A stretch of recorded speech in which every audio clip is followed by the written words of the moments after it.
जय हिंद साथियों, स्वागत है आपका self study classes with Sumit Jain YouTube channel और दोस्तों ऐप में। दोस्तों हमारी ये सीरीज अब स्टार्ट हो चुकी है और हिंदी साहित्य को हम बिल्कुल शुरुआत से पढ़ने वाले हैं, है ना।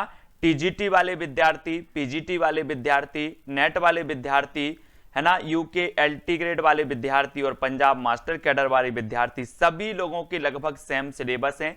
थोड़ा बस ऊपर नीचे है, बाकी दोस्तों आपका सिलेबस बिल्कुल एक जैसा है। ठीक है, अब दोस्तों आपको हिंदी साहित्य को कैसे पढ़ना है, हिंदी साहित्य में क्वालिफाई कैसे होना है, तो आप ये पूरी की पूरी सीरीज आपको जरूर देखना है। पूरा कोर्स आपका कवर किया जाएगा, पूरा कोर्स आपको जरूर देखना है। ठीक है, हिंदी साहित्य को हम बिल्कुल शुरुआत से पढ़ने वाले हैं कि हिंदी साहित्य की शुरुआत कहां से होती है। आखिर हिंदी साहित्य का इतिहास जब लिखा गया तो इतिहास लेखन के वो स्रोत कौन से थे, उनके बारे में सबसे हम पहले जानेंगे।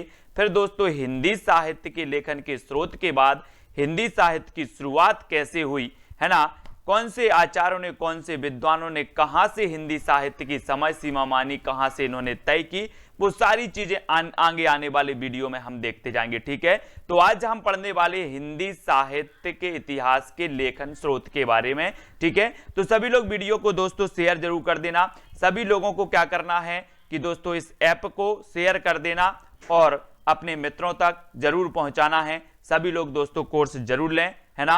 और अब स्टार्ट करेंगे आज का ये वीडियो। सभी को पता है नीचे लाइन में नंबर भी चल रहा है, तो आप संपर्क भी कर सकते हैं। यूट्यूब चैनल से भी आप जुड़ सकते हैं सेल्फ स्टडी क्लासेस की। ठीक है, तो दोस्तों यहां पर सबसे पहले आपसे प्रश्न पूछा जाता है, आपको उत्तर बताना है कि भक्तमाल के रचनाकार कौन है। एक प्रश्न आपसे पूछा जाता है, प्रश्न आपको करवाएंगे, फिर उसके बारे में भी आपको बताएंगे। तो आपका क्या हो जाएगा, यहां पर अभ्यास भी हो जाएगा, साथ ही उसका विस्तृत अध्ययन भी आपका होगा।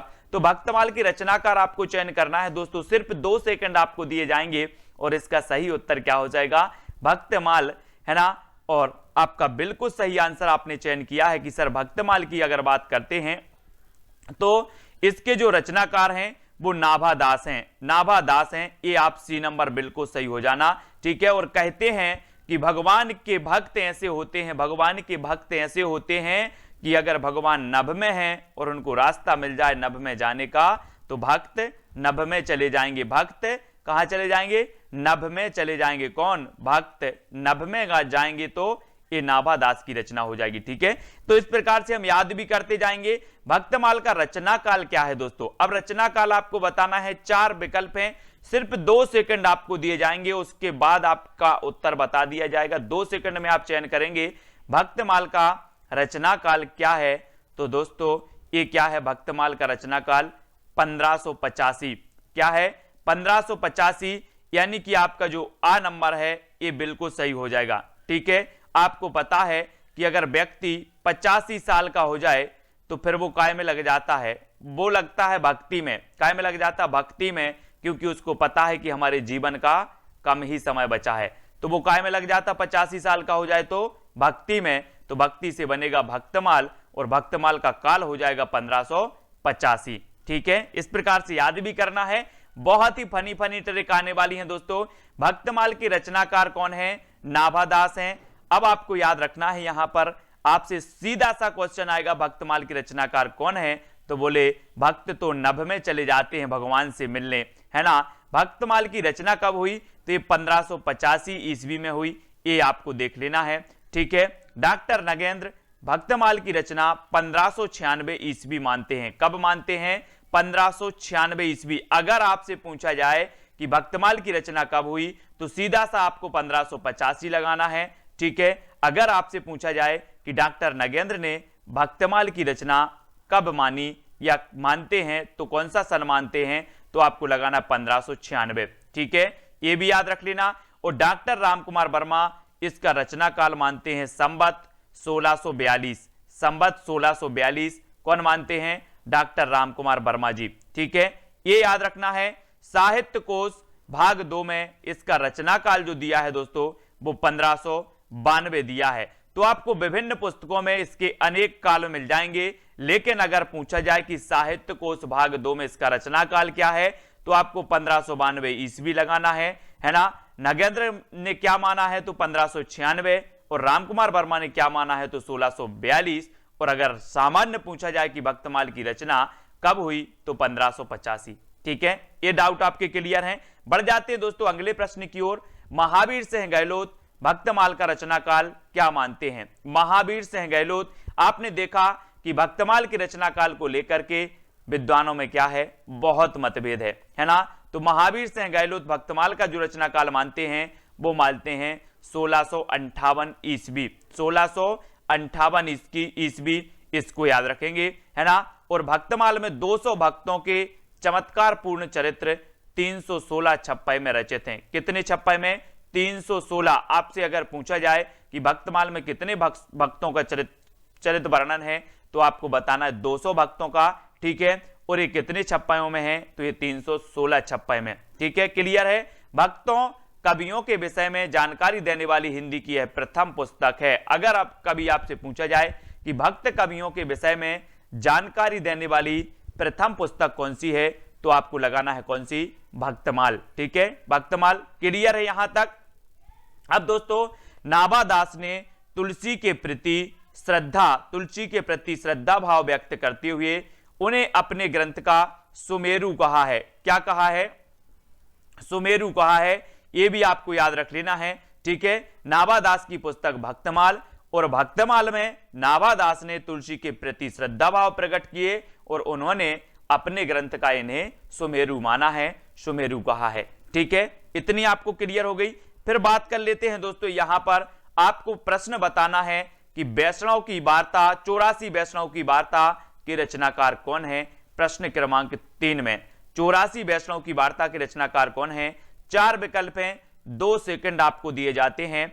और आपको पता है दोस्तों कि 84 वैष्णव की वार्ता में वल्लभाचार्य के 84 शिष्यों का वर्णन इसमें मिलता है, जो हम अभी और बताने वाले हैं आपको। और ये 84 वैष्णव की वार्ता ये किसकी है? गोकुलनाथ की। किसकी है? गोकुलनाथ की। अब इसको कैसे याद रखना है? बोले सर 84 वैष्णव ने गोकुल की यात्रा की। 84 वैष्णव ने कहां की यात्रा की? गोकुल की यात्रा की। आप भी गोकुल की यात्रा कर लेना। 84 वैष्णव ने गोकुल की यात्रा की, इसलिए गोकुलनाथ इसके रचनाकार हो जाएंगे। ठीक है, अब दोस्तों 84 वैष्णव की वार्ता का रचना काल क्या है? तो रचना काल भी आपको पता होनी चाहिए। 84 वैष्णव की वार्ता का रचना काल क्या है? तो चयन करेंगे आप, क्या हो जाएगा?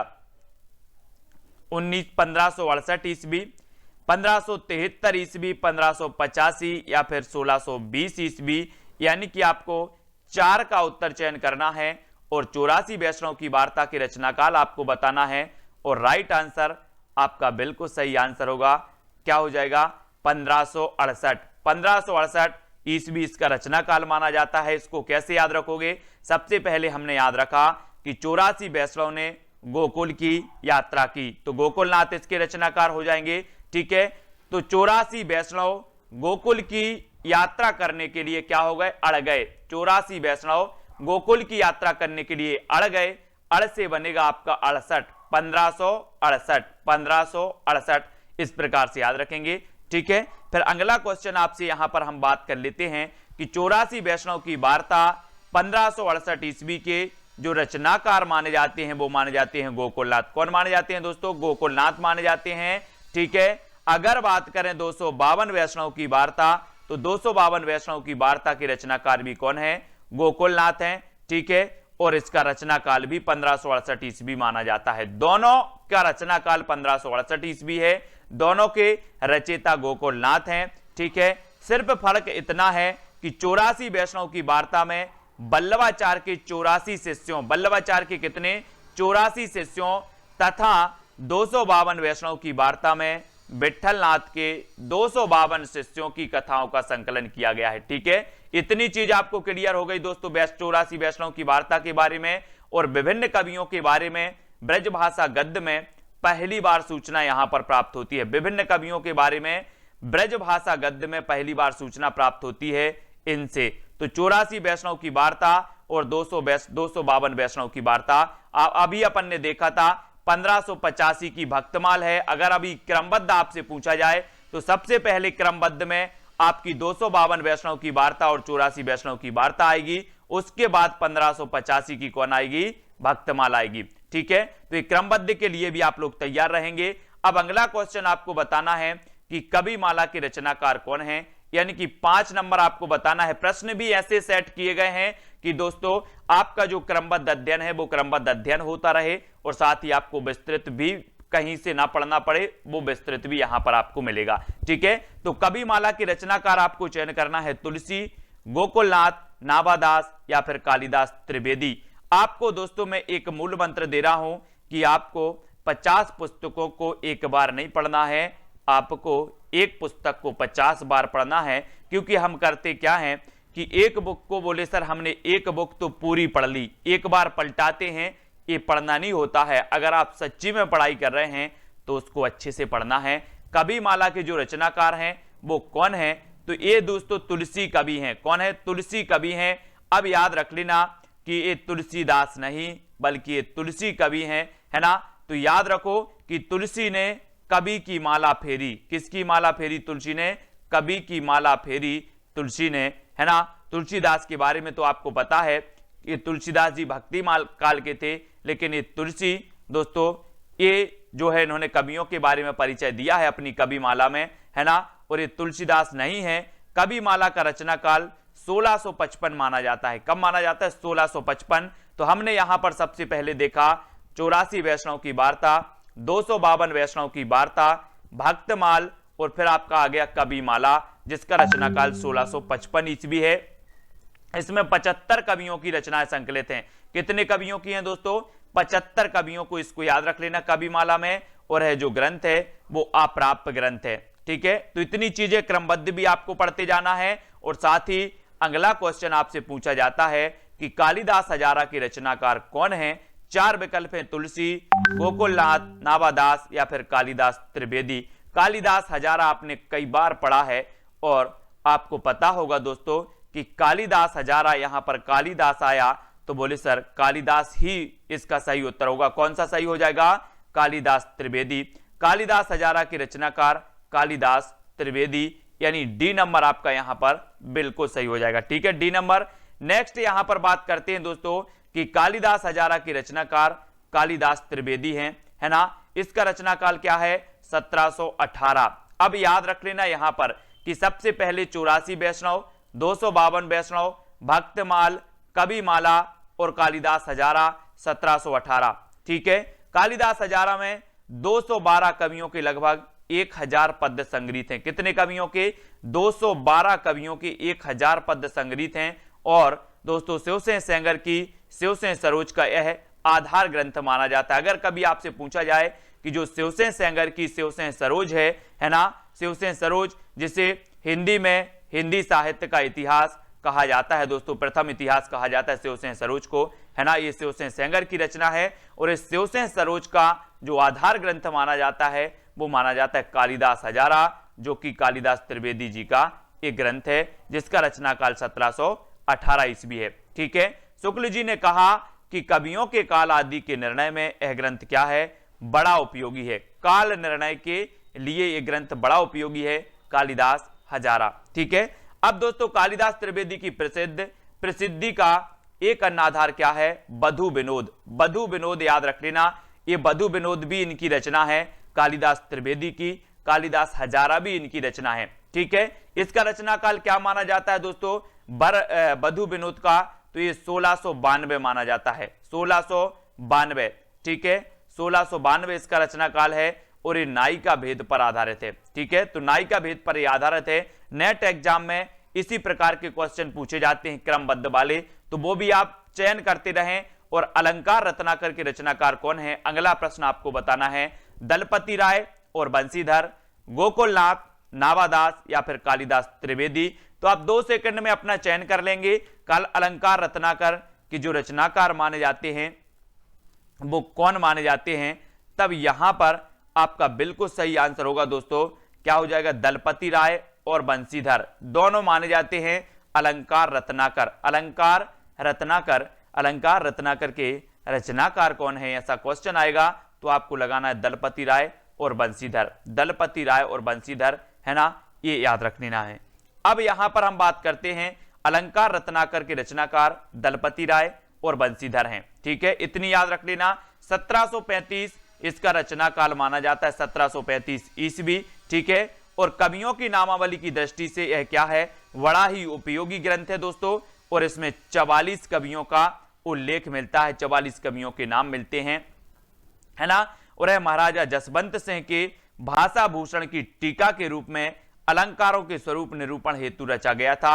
एक रचना है दोस्तों भाषा भूषण, ये जसवंत सिंह की है, जसवंत सिंह की, है ना। तो इसकी टीका के रूप में लिखा गया और इसका रचना काल क्या है, 1735। और ये अलंकार रत्नाकर के रचनाकार ये दलपति राय और बंशीधर हो जाएंगे। ठीक है, इतनी चीजें याद रखेंगे। फिर अगला क्वेश्चन है, सार संग्रह के रचनाकार कौन है, प्रवीण कवि, गोकुलनाथ, नावादास या फिर कालिदास त्रिवेदी। ये आपको दोस्तों यहां से क्वेश्चन आपका 100% एग्जाम में आता ही है, इसलिए बहुत अच्छे से पढ़ना है ना। ये पहला वीडियो है, इसके बाद हम क्रम से आदिकाल को पढ़ेंगे, आदिकाल की जितनी भी नाथ साहित्य, जैन साहित्य, इनको पढ़ेंगे। ठीक है, तो यहां पर सार संग्रह की रचनाकार हमें चयन करना है, और आप लोग बोलते हैं कि हम सार संग्रह करने में प्रवीण हैं, है ना। अब जो जिस काम में प्रवीण होता है वो काम वो बहुत अच्छी तरीके से करता है ना। तो आप काय में हो, सार संग्रह में प्रवीण हैं, तो सार संग्रह के रचनाकार कौन हो जाएंगे, अब आपको ही बताना है ना। तो सार संग्रह के जो रचयिता होंगे वो कौन होंगे, प्रवीण कवि, यानी कि आपका उत्तर होगा विकल्प नंबर आ। ठीक है, प्रवीण कवि। बोले सर हम तो सार संग्रह में प्रवीण है तो सार संग्रह के प्रवीण कवि। ठीक है, सार संग्रह के रचनाकार हैं दोस्तों प्रवीण कवि, और इसमें 150 कवियों की रचनाएं संकलित हैं। कितने कवियों की हैं, 150 कवियों की रचनाएं संकलित हैं। और मिश्र बंधुओं ने अलंकार रत्नाकर और सार संग्रह का विवरण अपने ग्रंथ मिश्र बंधु विनोद में दिया है। मिश्र बंधुओं के बारे में आप जानते हैं, इनके बारे में भी अपन पढ़ेंगे। इस मिश्र बंधु विनोद में इन्होंने अलंकार रत्नाकर और सार संग्रह का क्या दिया है, वर्णन किया है, विवरण दिया है। ठीक है, किसने, मिश्र बंधुओं ने। मिश्र बंधु 3 भाई थे दोस्तों, है ना। इसको भी आपको याद रख लेना है, गणेश, श्याम, सुखदेव। गणेश, श्याम, सुखदेव, ये 3 भाई थे। मिश्र बंधुओं को बहुत अच्छे से हम पढ़ाएंगे। सत कवि गिराविलास, सत कवि गिराविलास की रचनाकार कौन है, बलदेव बघेलखंडी, गोकुलनाथ, नावादास या फिर कालिदास त्रिवेदी। प्रश्न क्रमांक 9 में हमें चयन करना है दोस्तों। हम पहले आपको एक प्रश्न बता देते हैं, जिज्ञासा आपके अंदर उत्पन्न होती है उसको जानने में, फिर अपन उसका विस्तृत पढ़ते हैं तो आपको थोड़ा सा माइंड कर जाता है। ठीक है, सतकवि गिराविलास के रचनाकार बताना है, और ये बहुत ही बढ़िया प्रश्न है दोस्तों। तो ये रचना किसकी हो जाएगी, सतकवि गिराविलास, तो ये आपकी बिल्कुल सही हो जाएगा। बोले सर सतकवि गिराविलास ये बलदेव बघेलखंडी किसकी है, बलदेव बघेलखंडी की है, यानी कि आपका जो आ नंबर है वो बिल्कुल सही हो जाएगा।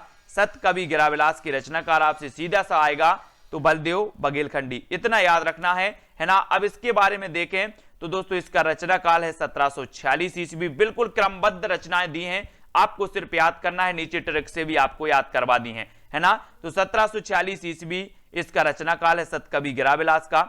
इसमें 17 कवियों की रचनाएं उदाहरण संग्रहित हैं इसमें। ठीक है, और इन कवियों में चिंतामणि, मतिराम, कालिदास, इनके बारे में इसमें बताया है, किसमें, सतकवि गिराविलास में। और ये किसकी है, बलदेव बघेलखंडी, बलदेव बघेलखंडी। ठीक है, ये आपको याद रख लेना, बलदेव बघेलखंडी की रचना है सतकवि गिराविलास। ठीक है, इतनी चीजें याद रखेंगे। विद्वन मोद तरंगिणी, विद्वन मोद तरंगिणी के रचनाकार कौन है, सुब्बा सिंह उर्फ श्रीधर, गोकुलनाथ, नावादास या फिर कालिदास त्रिवेदी। यानी कि 10 का आंसर आपको बताना है, विद्वन मोद तरंगिणी के रचनाकार कौन माने जाते हैं।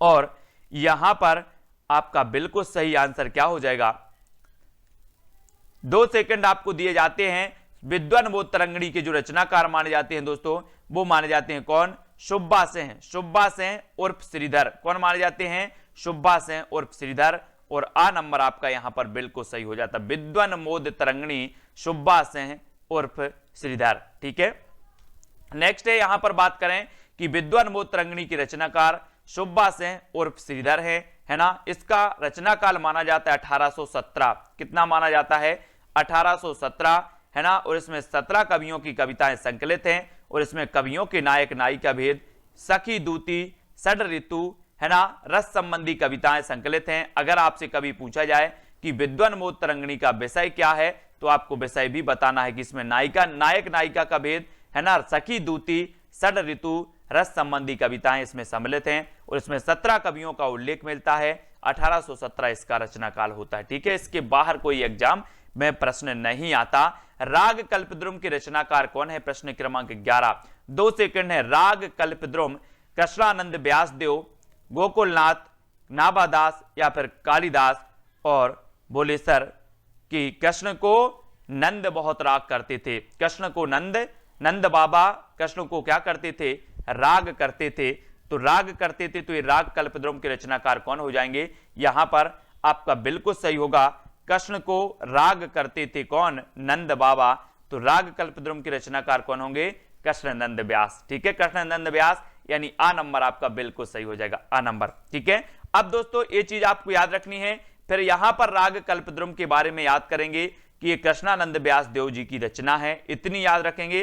राग कल्पद्रुम किसकी रचना है? कृष्णानंद देव व्यास की। बोले सर राग की बात आई है तो राग तो नंद बाबा करते थे कृष्ण से, तो नंद से बनेगा नंद, कृष्ण से कृष्णानंद। ठीक है, इस प्रकार से कृष्णानंद व्यास। और इसका रचना काल है 1843। ठीक है, और 1843 ईस्वी में ये 4 खंडों में प्रकाशित रचना है।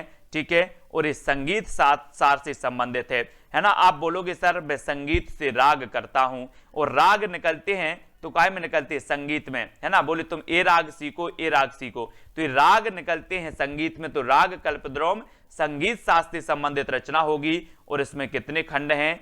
4 खंड हैं, है ना। कितने खंड हैं दोस्तों? 4 खंडों में प्रकाशित है। और राग सागर से विभूषित कृष्णानंद के संग्रह को राग सागरोदय, राग कल्पद्रुम भी कहा जाता है।